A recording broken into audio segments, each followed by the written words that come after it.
It's time to step up and become who we were created to be.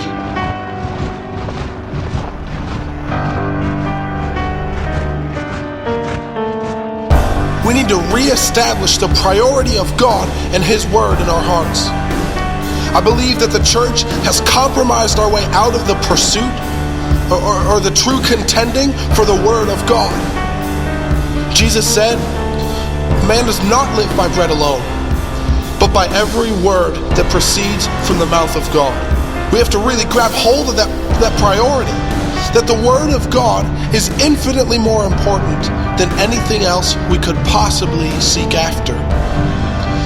That it comes before our reputation, it comes before our comfort, it comes before our next breath. Jesus said, in John 5:10, He said, the Son of Man does nothing of His own accord, but only what He sees the Father doing. Imagine what would happen if before we ever engage in ministry, or prophecy, or prayer even, if we would take the time and establish the priority necessary to stop and listen for the voice of God.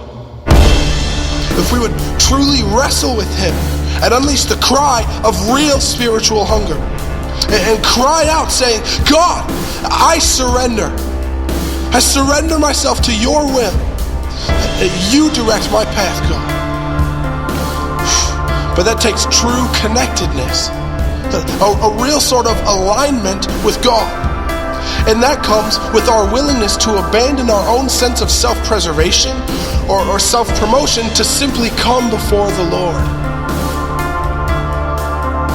In Revelation 4, there are 24 elders who fall down and worship before the throne. They cast their crowns at His feet and they cry out saying, you are worthy, O Lord. You are worthy, O Lord, to receive glory and honor and power. For you created all things, and by your will they exist and were created. God is worthy of praise. And these elders are just offering it up day and night. Praises upon praises upon praises to the one that is worthy. And why does God keep these people so near to Him? Because He loves being praised. He loves drawing people into Himself. Because when He does, they erupt with praises. Their destiny is fulfilled and His heart is satisfied. But if we want to get connected like that, we got to decide what ministry really is. I do not believe that our highest calling is to have another website or build a bigger youth building or better outreach. Our highest calling is not to have the biggest meetings or services or sell more copies of our book. These are things that man seeks. We have to get real with ourselves and ask the hard question, what does God seek? John 4 says that God seeks those who worship in spirit and in truth. Our highest calling and the ministry that must take first priority in our lives is our ministry to God's heart in the place of worship and prayer. I believe that God is waiting on a generation who will be so given over to Him and only Him that they will lock themselves in their bedrooms just to have time alone in His presence. Time to simply shower Him with the praises and gratitude that He deserves. I believe that as these people arise, that they will be given over to the practice of fasting, disciplining their bodies and establishing that nearness to God is their first and most important nourishment.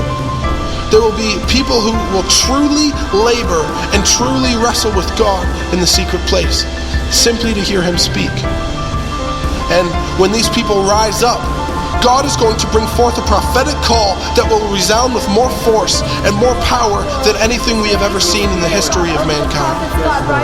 Young men and women who have truly given God time to speak and who have established the priority of His words over their own. They will speak to dry bones and see them live. They will prophesy to the four winds.